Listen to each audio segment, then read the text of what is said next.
Falando nisso, você faria assim uma lista assim desses grandes brasileiros assim? O que você colocaria numa lista de grandes que escreveram para o teatro assim? Fora, hein? Vou deixar alguns importantes fora. Beleza. Então eu vou falar de alguns autores que já faleceram, para não correr o risco de, né, esquecer de algum que está vivo. Então tem o Naum Alves de Souza, Luiz Carlos Sofredini, o Martins Pena, o Arthur Azevedo, que eu acho que ele é fundamental em transformar uma teatralidade brasileira, o Ariano Suassuna e o Gianfrancesco Guarnieri, o Augusto Boal, enfim, acho que eles são grandes dramaturgos. A maior parte dos grandes dramaturgos mesmo vão se consolidar no Brasil a partir dos anos 50, 60, né, onde a obra, né, e a prática teatral, o escrever e o praticar vão estar mais juntos. Antes disso, talvez só lá o Martins Pena, né, que tem a prática teatral lá em Niterói, que tem o grupo de Niterói, um dos primeiros grupos de teatro brasileiro. Depois vai virar a companhia, depois depois já no Dom Pedro II, se eu não me engano, vai virar uma companhia nacional, uma das milhares de tentativas de companhia nacional do Brasil. E o François Júnior, que também participou disso, né, ele é uma continuidade do Martins Pena ali, mas nada tão genial, ainda no século XIX para o século XX, como Arthur de Azevedo, que vai transformar a questão da revista e das parateatralidades brasileiras numa forma de teatro em si ali, né? E aí esse processo vai, no decorrer do século XX, vai passar por muita escrita, mas pouca prática de cena, né? O próprio Oswaldo, que vai escrever O Rei da Vela, que a escrita não condiz com a cena ainda, né? E isso só vai virar cena quando a cena está pronta, lá nos anos 60, né? Então, a partir dos anos 60, e depois vai ser um movimento de teatro de grupo, onde os dramaturgos emergem dos grupos, né? Vai ser bem interessante. É importante pensar que, por exemplo, do final dos 70 ao início dos 90, a figura do dramaturgo é quase massacrada no Brasil, né? Quase deixa de existir. E aí vai ser uma recuperação a partir dos anos 90, dentro das ideias de processo colaborativo e tal. E aí hoje, graças a Deus, tem uma presença de dramaturgos muito, muito efetiva. Por isso que eu não quero falar de nenhum vivo, para não falar que falei de fulano, falei de ciclano. Só vou lembrar do grande mestre Luiz Alberto de Abreu, que mestre não só enquanto dramaturgo, mas enquanto formador de dramaturgos e de artistas teatrais, né? Mas hoje em dia tem muita produção de dramaturgia muito interessante no Brasil, né? Se o teatro brasileiro tivesse uma política pública, não vou falar não é só dinheiro, não, é política pública, né? É pensar uma política de continuidade, de incentivo, de movimento, de dinâmica, nós seríamos um teatro de ponta no mundo, porque criatividade há, viu? Muita. E trabalho também. Eu lembrei de uma coisa aqui, para não passar, o Teatro Experimental do Negro, lá com Abdias Nascimento, né? Sim, que é uma coisa que vai surgir lá no Getúlio. O Getúlio que vai dar um pontapé lá atrás, que eu falei, né? É estranho você pensar, né? O Getúlio, ditador, né? Mas lá tem um pequeno pontapé que só vai ser retomado mesmo nos anos 90, lá, com o FHC e depois com o Lula, já no século XXI. Lula Dilma. Diego, uma coisa que eu penso isso também, assim, acho que a nível de arte, no modo geral, tanto para todas as artes, né? Seja o teatro, a música, a pintura, eu percebo, por exemplo, que os artistas de outros países têm uma projeção internacional muito grande, né? E os nossos, né, os brasileiros, apesar de ter a mesma qualidade do que se tem fora, né? Normalmente, aí, antigamente falava muito a coisa europeia, né? Hoje está assim, né? Europa e Estados Unidos, né? E eu tenho uma ideia, assim, algumas coisas que eu penso, né? Os mais antigos, né, não digo nem os novos, mas, por exemplo, os mais antigos, eu percebo que tem uma questão de um apoio estético por trás, né? Uma ideia que eu sempre penso nela, que, por exemplo, quando a gente vai ver, por exemplo, tantos pintores, músicos, sempre tem um filósofo, né, que está ali do lado, escrevendo e dando embasamento para os pensamentos estéticos, para o desenvolvimento estético desse compositor, desse pintor, né? E então, será que é isso que falta no Brasil, de ter esses pensadores estéticos para poder dar esse embasamento para essa arte brasileira, sabe, para que ela venha... Eu comento isso com base nas pesquisas que eu faço sobre o Mário de Andrade, né? Por exemplo, a Semana de 22, né, o Mário de Andrade é o grande mentor, né, estético, né? E isso faz com que essa arte, né, que poderia só ser uma arte só nacionalista ou só modernista, né, ele consegue fazer essa fusão, né, de uma arte nacionalista, mas que também é modernista, né, que tem toda uma linguagem de vanguarda naquela época, e totalmente estruturada numa estética que ele escreve, que ele está ali trabalhando, né? Isso rende para o Brasil, por exemplo, o Villa-Lobos ser reconhecido, né?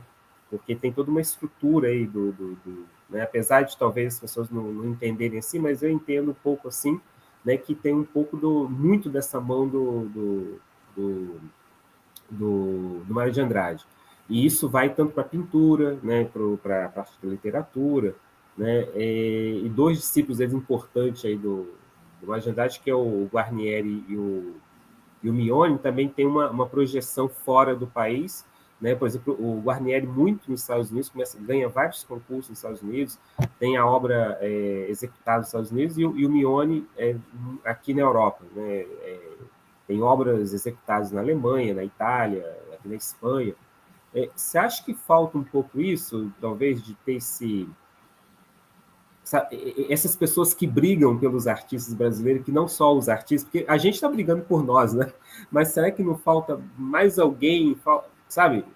Porque eu percebo que aqui fora, né? Aqui fora o artista ele tem o apoio do filósofo, tem o apoio do literário, do não sei o quê, todo mundo ali falando super bem e fazendo trabalho em cima da obra do cara, e isso enriquece né, esse criador, esse artista, e quando vê, pum, ele extrapola o país, né? Será que você acha? Eu acho que isso é bem... eu acho que é outro buraco profundo.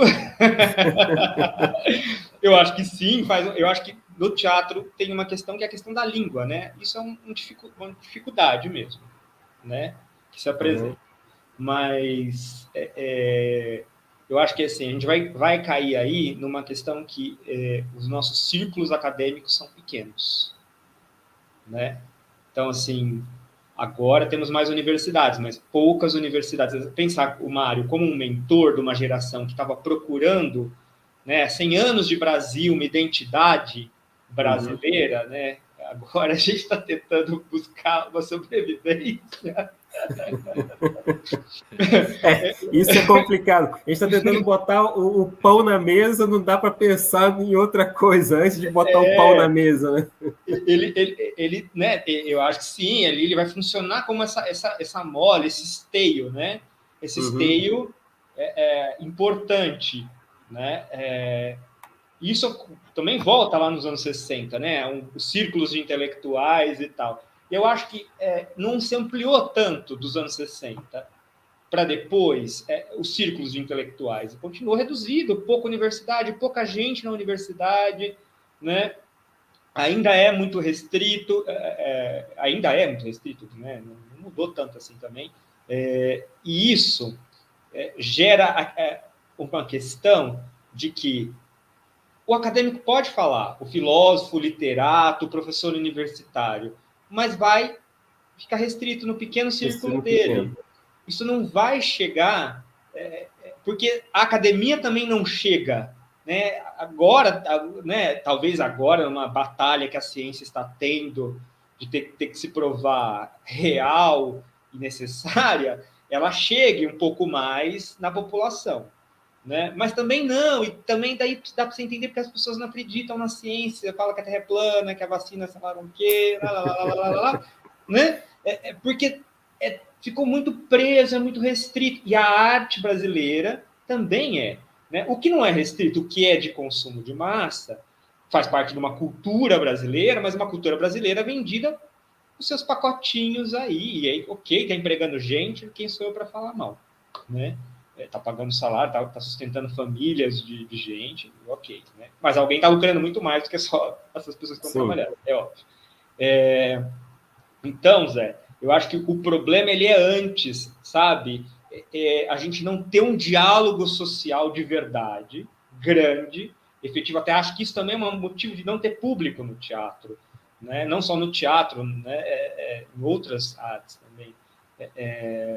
Então, é muito legal quando você vê assim, filas da Pinacoteca para ver uma exposição que seja dos gêmeos, os grafiteiros brasileiros, que tem uma super projeção e tal. Mas é isso, eles estão indo porque tem uma super projeção. Não que os caras não sejam bons, os caras são maravilhosos. Né? Mas é mais, as pessoas estão indo mais pela projeção para tirar selfies.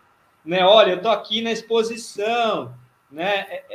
Porque é como tem chegado, né? E chega mal, chega pouco, chega pequeno. Então, nem que tenham esteios filosóficos, eles não alcançam.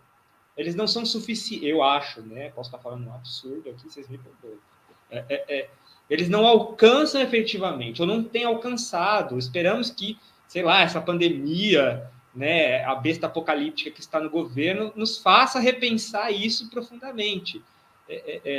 Né, como é que a gente chega de fato? Se você hoje fechar todos os teatros na cidade de São Paulo, o número de gente que vai reclamar disso é muito pouco. Você fala, as pessoas não gostam de ir no teatro, elas não gostam de teatro, elas gostam. Mas não é um hábito. Né? Você pode nunca ter ido ver. Eu gosto muito desse diálogo com quem não faz arte, com quem não vai no teatro. Né? A pessoa vai ver um espetáculo, pode ser experimental, pode ser, né, não tão experimental, mas tradicional. Ela vai ter uma vivência, ela vai gostar, porque aquilo é bem feito. Só que o caminho dela ir é um buraco de abismo. E até lá, É um buraco de abismo. Né? Então, ela vai ter essa experiência, ela vai gostar daquilo. Né? Eu participei, por 10 anos trabalhei na formação de atores. Né? E muitos iam, obviamente, porque queriam a fama, o TikToker, o sei lá o quê, a TV, nem a TV mais, a TV já nem faz mais efeito. Queria algum tipo de ferramenta para isso. E nunca tinham ido de teatro. Então, assim, você escolhe ser ator, você se formar, você escolhe uma profissão que você nunca nem viu num palco, né? Já acho delicado, mas acontecia muito. E aí, a pessoa vai e ela tem uma experiência, ela se apaixona, porque é apaixonante. Mas, entre ela se apaixonar e ela se permitir se apaixonar, eu acho que tem um vão aí que eu não sei grande, né? simplesmente como resolver sozinho. Não, resolver sozinho não vou conseguir. Mas não sei nem como colaborar para resolver isso, né? Talvez indo, né? Assim, eu gosto muito de, voltando um pouco naquilo que o Oliver estava falando com ele, né? De mostrar o processo criativo. Às vezes eu gostava de ensaiar na rua, né? Às vezes por questões de contingência, o lugar que a gente ensaia não está liberado hoje, você vai ter que ensaiar na rua. E aí você ensaia na rua e você vê as pessoas param, né? Elas param, elas ficam, acaba, ou mesmo quando não acaba, elas querem conversar com você, elas querem trocar uma ideia, isso é teatro. Nossa, é muito legal. Né? Só que, sim, isso é um evento que acontece uma ou outra vez. Tem muito teatro de rua no Brasil? Tem. Alguns são financiados, outros não.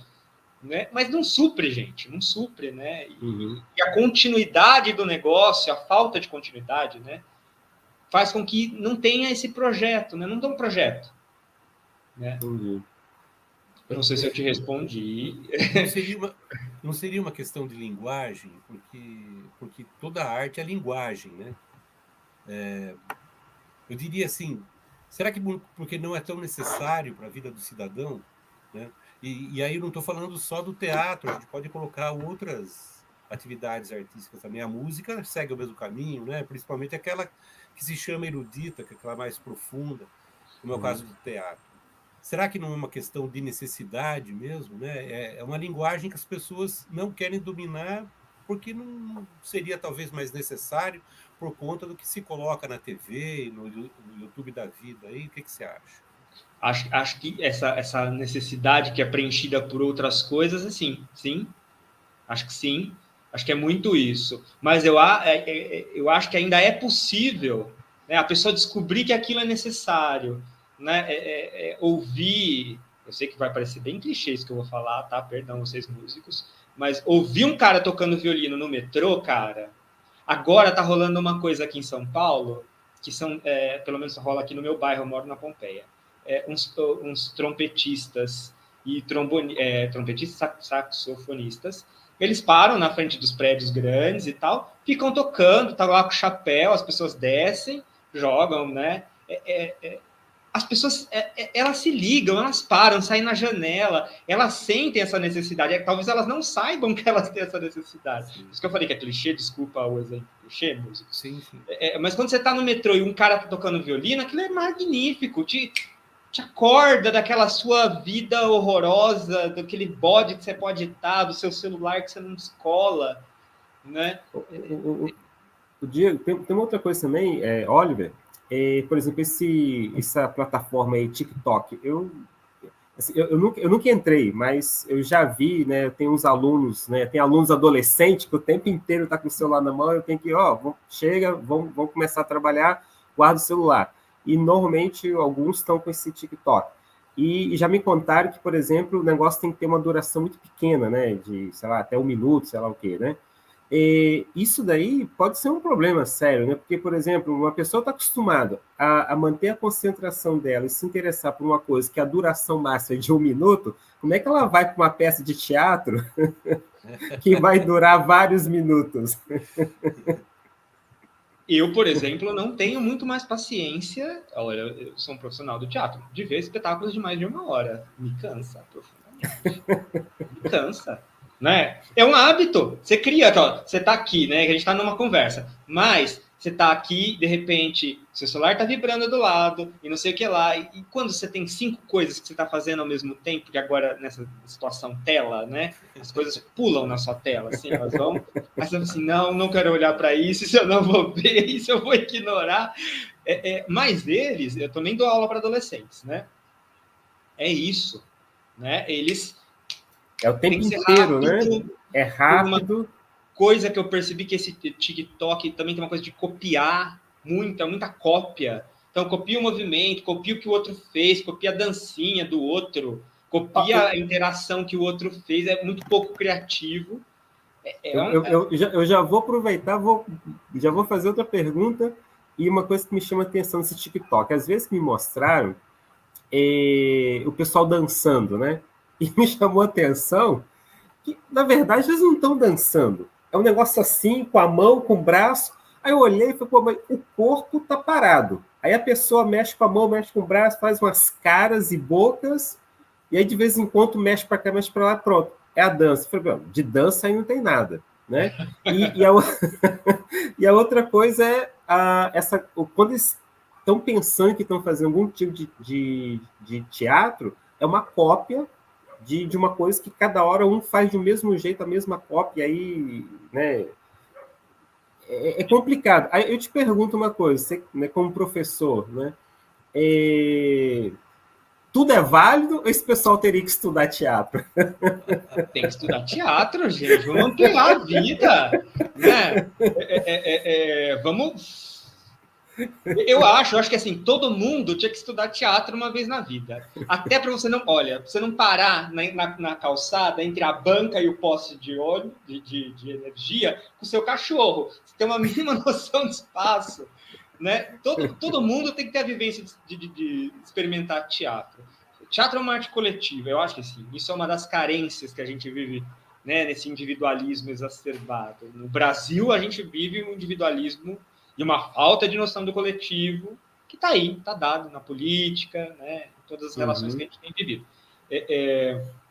Então, o teatro é fundamental né? E eu acho que isso eu acredito, pelo menos tenho essa mínimo de fé de acreditar que o teatro ainda como uma arte analógica, né, presencial, contato real ali, ele tem um poder de transformação ali. Não vai transformar o mundo que nem o povo dos anos 60 acreditava. Eu não acredito que ele vai transformar o mundo, porque o teatro existe desde que o mundo é mundo e o mundo continua aí, indo ladeira abaixo, né?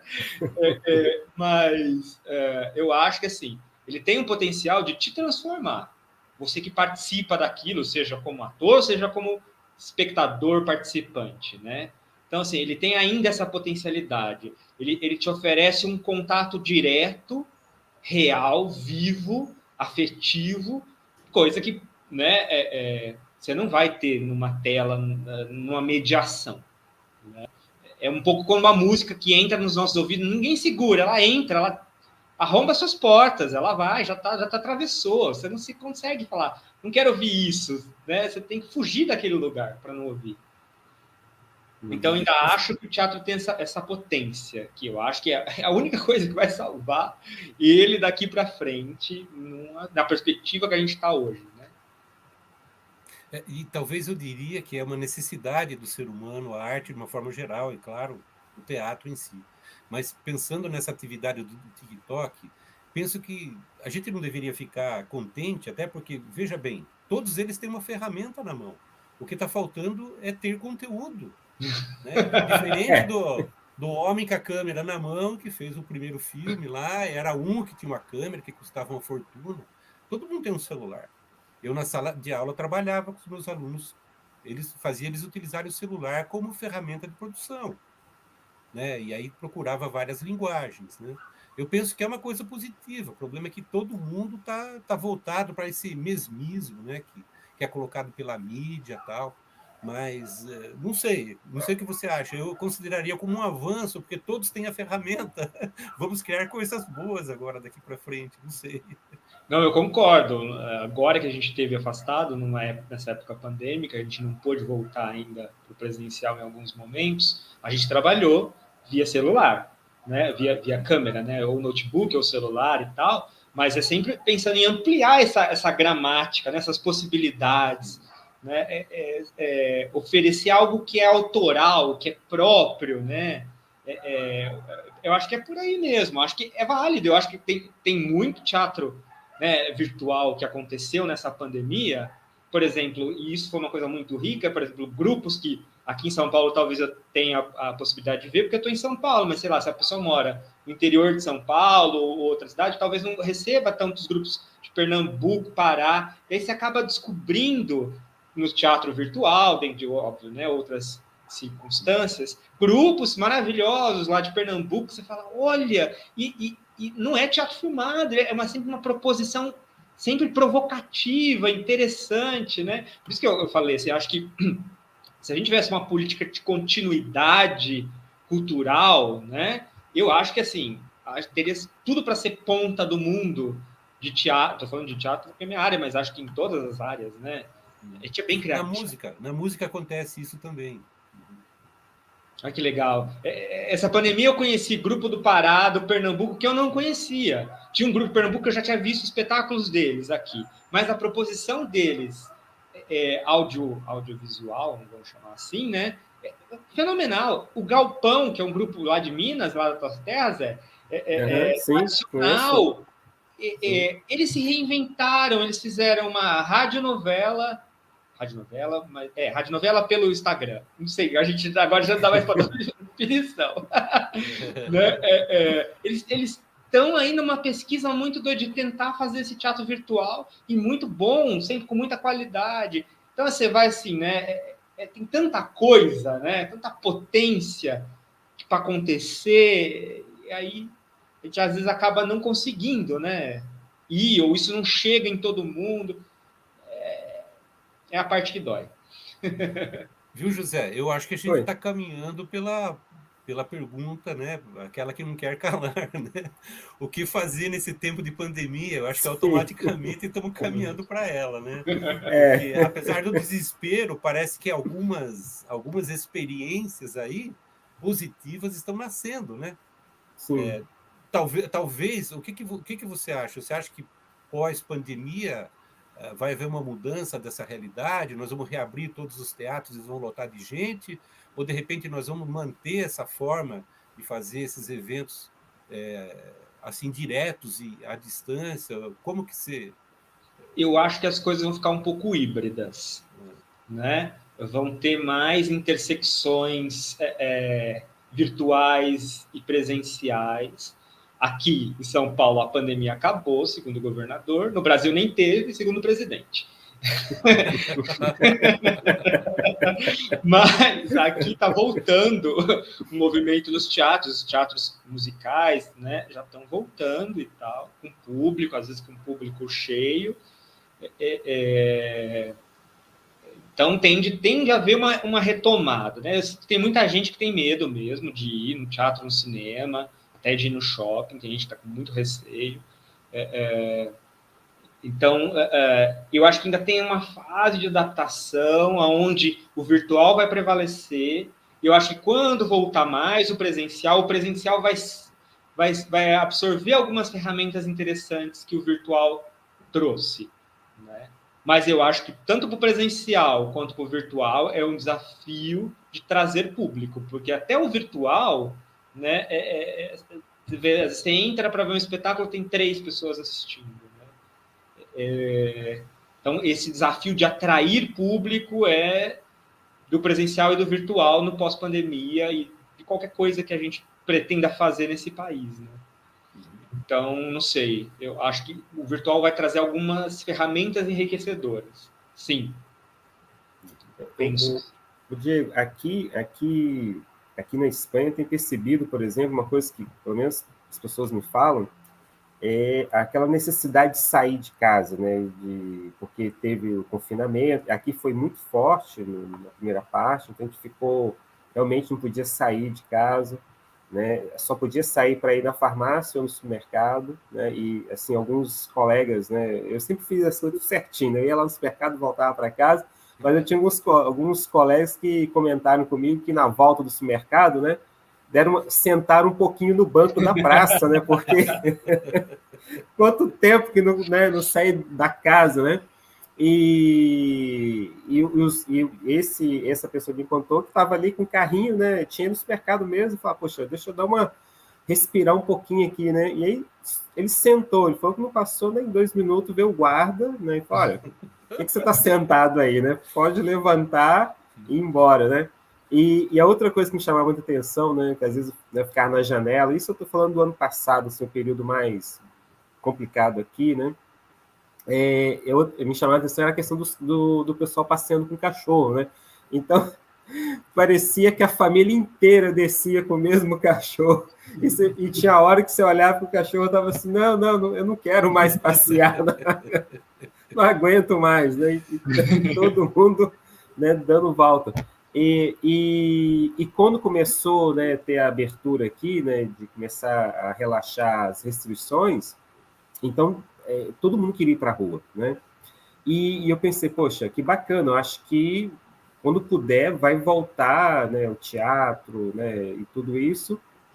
Mas, por outro lado, eu comento uma coisa também que eu vi, assim, né, me chamou muita atenção, que foi, tem umas 2 semanas, eu estava andando lá em Barcelona e passei numa rua onde tinha um teatro, né? E a surpresa foi que já não era mais um teatro, era uma loja de... Nem lembro mais o que eu fiquei tão assim, né? Que eu nem lembro do que é a loja, mas deixou de ser teatro, acho que passou a ser uma loja dessas redes de roupa grande, dessas marcas grandes. E eu falei, puxa, né? E eu pensando, não, quando acabar, né, os teatros vão lotar, porque vai todo mundo sentir aquela necessidade de sair de casa, de voltar, e aí você passa e o teatro já não é mais teatro, né? Então, eu não sei como é que... Né, aqui tá essa sensação das pessoas querem voltar, mas a estrutura não está aguentando, né? Porque foi um baque muito grande, econômico, assim, também, né?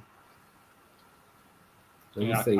Aqui também. Aqui, muitos teatros fecharam, muitos centros culturais fecharam. funcionam os que são públicos ainda, né? Ou os SESCs que também ainda não voltaram, não estão voltando, estão voltando devagarzinho, partes, né? Acho que espetáculo não, tem espetáculos que são gravados nos teatros públicos aqui e nos SESCs, né? Então eles abrem só para a equipe que vai lá fazer o espetáculo, isso tem acontecido. Mas tanto economicamente quanto na questão do risco da pandemia, as pessoas aqui também querem sair, elas estão desesperadas, né? Quanto mais calor faz aqui, mais desespero ainda para elas irem para a rua, sim. Mas é isso, assim, você vê, os bares estão lotados, né? As pessoas, os parques aqui de São Paulo, né? Multidões, assim, correndo na rua, né? Nunca vi tanta gente fazendo esporte na rua que nem na pandemia, passeando com o cachorro. Aqui em São Paulo, no começo, em março a julho, foi muito, depois foi relaxando. Depois, mesmo tendo piorado, só ficou muito, voltou assim no mesmo esquema em abril desse ano, que teve perto da Páscoa, que teve uma suspensão geral, né? Porque estava morrendo muita gente. Mas, a partir daí, aqui não é só, né, assim, as coisas faliram. Você vê, loja da Claro fechou. Você imagina, não tem mais loja da Claro na rua, em São Paulo. Você tem que ir dentro de um shopping. Né? Então, assim, a Claro, que deve estar ganhando horrores de dinheiro, está fechando, né? Ela está fechando ou está se acomodando a essa nova situação. Tem essa também. Sim. Eu acho que eles estão fechando de propósito, na minha opinião. É verdade, olha, é verdade. Porque economizando pessoal. Força a loja virtual, né? Que a loja virtual o custo é quase nada em relação a você manter uma loja física, né? Aqui José, pode falar. Você fala aí da Europa, fala da vida cultural em Barcelona e tal, ele fala de São Paulo, fica assim meio sem jeito, mas vou falar de Piedade. São lógico. Mas é importante, ué. É importante. É que aqui tem um movimento cultural e é interessante de ver que as pessoas tentam assassiná-lo, mas ele não morre. Ele é como o Fênix, renasce das cinzas. O José sabe disso, na época de faculdade. Eu participava mais ativamente do que hoje. Mas essa semana eu recebi a boa notícia que o Cineclube volta. Ele já estava fechado durante mais de 2 anos por conta da pandemia. Então, claro que vai ter todas aquelas medidas de distanciamento, de uso de máscara, né? Álcool gel e tal, mas o Cineclube já volta. E tinha uma outra atividade legal aqui, que é o tal do palco livre. Você se inscreve, se quer tocar, falar uma poesia, não sei o quê, você tem um palco livre lá na praça, na frente da Casa da Cultura. E parece que vai voltar agora a partir de setembro. Então, assim, como você fez aquela avaliação anterior, que algumas coisas vão voltar, né, e outras vão se adequar, eu penso que aqui também está acontecendo isso. Não temos teatro, não temos nada disso, tal, mas a arte é necessária, né, cara? Sim. Acontece. Não tem. Isso em aonde o artista está, ele transforma o espaço no espaço para fazer a arte dele, né? Eu acredito que, por exemplo, cidades menores e pequenas têm muito mais condições hoje em dia, ou depois desse terror todo que a gente está vivendo, de ter uma possibilidade artística mais frutuosa do que São Paulo. São Paulo está superlotado, né? Tá esgotado, né? Estrangulado, que nem o trânsito, né? É a mesma coisa. Sim. Não dá. Então, assim, a possibilidade de se desenvolver um bom trabalho, né, numa cidade menor é muito maior, porque também é isso. Mesmo que você tenha o trabalho, né, de meio período, artista, né, não conseguir trabalhar à noite, você não vai demorar 2 horas da sua casa para o trabalho, mais 2 horas do seu trabalho para o seu ensaio, mais 2 horas. Eu tinha uma atriz que morava em Mogi das Cruzes, Mogi Mirim, agora não vou saber o nome, é aquela do trem. Mogi das Cruzes. Das Cruzes, essa mesmo. E aí, ela saía do ensaio às 10h30, ela chegava na casa dela 1h. Para acordar no outro dia às 6 da manhã, para ir para o trabalho convencional dela, para ficar no trabalho até provavelmente às 5 da tarde, para sair de lá, para vir para o lugar de ensaio. Sabe? Esse tipo de situação é terrível. né? Esgotante, né? Massacrante. Você fez muitas encenações, ganhou vários prêmios, né, durante esse período, né? É um diretor novo, né? Então ainda tem muito chão pela frente, né, para continuar fazendo seu trabalho e ganhar vários prêmios. Estará aqui torcendo, né, para que você possa, né, continuar ganhando mais prêmios do que você já ganhou. E aí eu te pergunto, né, até aqui, como é que tem sido, como é que foi a sua trajetória, né? Os desafios que você teve, se teve aqueles percalços que existem no Brasil, por discriminação de qualquer tipo, que sempre rola algumas coisinhas, que nem é. A gente nunca vai livre, né? E no Brasil sempre tem uns entraves, né? E a outra essa seria uma parte da pergunta, né? Como é que foi essa trajetória até agora, né? E a outra era de tantas obras que você já dirigiu, que você participou, se tem alguma assim que você gostou mais de fazer ou que te deu, sei lá, não sei, te trouxe alguma coisa que você tem um carinho a mais com aquilo, ou também que te produziu coisas engraçadas, né? Ou dificuldades para colocar, né, a obra de pé. Seria mais ou menos, né, essas perguntas que têm a ver mais com a sua trajetória mesmo. Bom, eu brinco, né? Eu brinco sempre quando alguém pergunta, por que você faz teatro? Eu falo, por karma. É karma. Pra nunca mais reencarnar no planeta Terra. É algo que eu não consigo não fazer. Infelizmente, às vezes eu falo, infelizmente, seria tão mais feliz sair do engenheiro, né? Meu pensamento é bem matemático, seria tão mais... Mas... né, eu acho que tem a ver muito com o panorama do país que a gente vive e tal. Eu não posso reclamar do teatro. O teatro me fez conhecer pessoas maravilhosas na minha vida, né? Me fez viver experiências maravilhosas, viajar para lugares que talvez eu nunca nem pensasse em ir. Então, por mais que eu brinque, é karma, né? Eu não viveria, eu não saberia nem me descrever sem descrever que eu sou uma pessoa que faz teatro. Né? Não caberia, assim, não conseguiria me ver dessa maneira. Espero continuar, né? Espero, que você falou aí no começo, que, né, tenha futuro, que Sim, siga. sim. Enfim, percalços e obstáculos, sempre tem, né? O teatro, pelo teatro em si, né? Eu não sei como é para vocês músicos, mas a gente sempre foi muito mal visto em todos os sentidos. Então, reunião com patrocinador, você vê como é diferente eles tratam os músicos e os povo do teatro, né?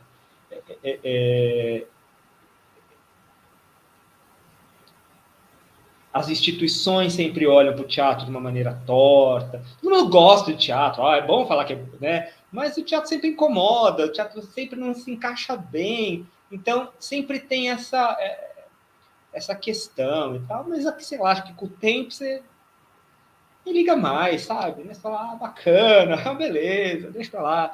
Né? Eu não saberia, eu acho que eu posso dizer assim, uma das coisas que eu me orgulho profundamente de ter feito, que foi o 100 anos de solidão, porque hoje eu paro para pensar e falo assim, meu Deus, como é que eu fiz isso? Né? Me admiro de ter feito, de ter conseguido fazer, enfim, eram 25 horas de espetáculo, eu mais 13 atores, insano, sim.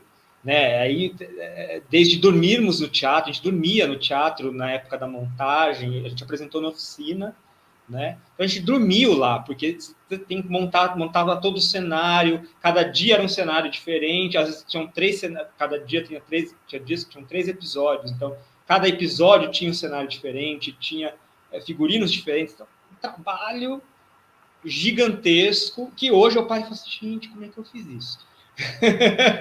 Né? Aí eu tenho histórias maravilhosas, desde do carinho como o pessoal da oficina nos recebeu, né?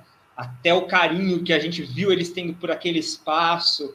Eles foram, foi numa época comemorativa deles, agora eu não lembro se foram 40 anos da oficina, eles foram para a Alemanha e o espaço estava vazio. E a gente tinha mandado a proposta lá, achando que não ia rolar, e não!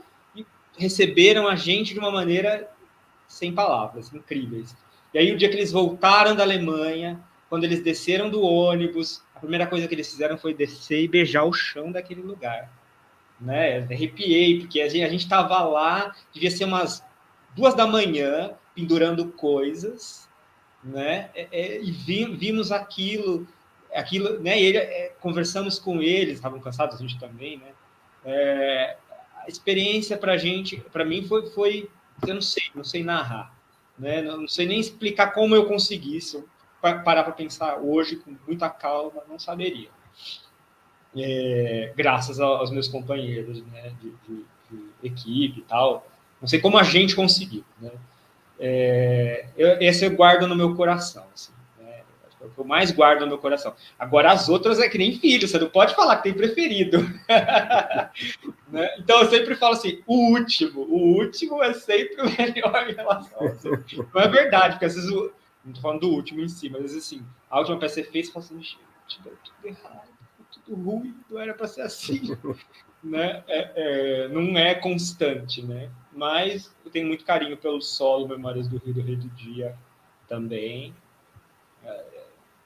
E nem sei, quando as máquinas param do Plínio Marcos, eu tenho muito carinho, muito carinho. O Em Transporte, que foi um dos meus espetáculos de formatura, né, que era criações, uma autocriação, né, da minha e dos atores, uma dramaturgia nossa.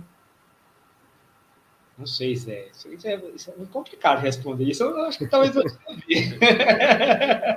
Né? E tem alguma coisa engraçada assim que você acha que Nossa, tem. Cada um tem uma história. Você pode contar uma pra gente? Eu posso te contar uma de quando eu era ator. Eu estava apresentando no TUSP, acho que foi a última vez que eu fui ator.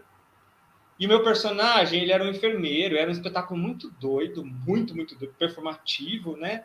Então eu vestia uma roupa de enfermeiro e eu tinha minha cara enfaixada, que foi uma das condições que eu falei assim, eu só topo trabalhar nesse espetáculo, que era de uma diretora amiga minha, se a minha cara não aparecer. E eu entrei porque era para ser um contra-regra de uma cena. E de repente eu estava todo espetáculo que entrava para fazer alguma coisa. E aí eu estava na coxia com uma menina que era do departamento de música, Fernanda, que ela desmontava o piano e ela tocava por dentro. Eu não lembro o sobrenome dela. E com o Souto, que tocava bateria, que também ela era do seu departamento. A gente estava apresentando o TUSP. Nesse momento, estava o Souto na coxia sentadinho, e a Fernanda sentadinho, e eu esperando para entrar para tirar um corpo de um homem gigante e botar numa maca, né? Imaginei uma magrinho fazer cada esforço. De repente, eu olho para o lado e já não via nada, né? Tava assim, com o negócio, não estava vendo muito, via só por entre a luz. E eu olho para o lado e vejo uma arma vindo na minha direção. Eu pensei, minha cabeça louca, gente, quem é um imbecil de assaltar um teatro? Eu levantei a mão. Quando chegar muito perto, não era um ladrão, era um policial militar. Na hora que eu vi que era um policial militar, minha mão baixou, eu olhei com uma cara feia e falei assim, o que o senhor está fazendo aqui? Não podia falar alto, era cena silenciosa ele. É que houve uma denúncia anônima de sequestro, como não sei o que, eu estava enfaixado. Aí eu parei, eu fiquei possesso. Falei, o senhor sai daqui agora, que a gente tá falando no espetáculo, estamos no meio da cena mais silenciosa do espetáculo, eu não posso nem falar alto com o senhor agora. Aí o policial virou pro lado e falou assim, continuou com a arma engatilhada, vou continuar averiguando. E saiu pisando pesado. Eu queria que ele tivesse entrado na cena, mas ele saiu e foi embora. Aí eu tinha que entrar em cena, só que eu entrei em cena com a cabeça em outro lugar. Eu peguei o menino, joguei o menino na cadeira de roda, não sei o que. Acabou o espetáculo, o diretor falou assim, mas o que aconteceu? Você entrou hoje meio perdido, né? Eu falei, você não viu o policial! Essa é uma das loucuras de muitas que aconteceram aí. Essa é muito doida, assim. Mas na hora, para mim, era um assaltante. Eu falei, mas que diabo, o cara tá assaltando um teatro, tem tanto lugar para assaltar. Era um policial. As coisas acontecem, né, Diego? Muito. Maravilha. Bem, vamos encerrando, né, Diego? Queria agradecer muitíssimo por você ter dado essa entrevista para a gente, né? Diego, além de né, estudar na mesma universidade, nós três, né, e ser colegas, né, amigos ali de departamento, Diego, a gente trabalhou junto, né, Diego, com o coral do CRUSP, né, nós fizemos uma performance, né, com canções, foram recolhidas pelo Mário de Andrade, que a gente fez, que eram cirandas, né? E brincadeiras, né? Brincadeiras, foi muito bacana. E depois a gente fez o Orfeu, né, lá do Monteverde. Primeira montagem do Monteverde no Brasil. Primeira montagem do Monteverde no Brasil. E aí eu conto uma história. O Diego queria fazer a dança dos pastores em círculo, né, Diego? E foi uma loucura. Eu falei, Diego, nessa parte aí eles cantam a peça, ela mudava de compasso, tinha uma zemíola. Eu falei, esse pessoal vai estar de costas para mim, né? Não. E por fim a gente conseguiu fazer e ficou uma cena fantástica. A cena ficou muito bonita, né? Deles dançando em círculo, né? Foi muito legal, foi muito bem feito. O Diego teve umas soluções assim fantásticas para uma ópera extensa, né, Diego?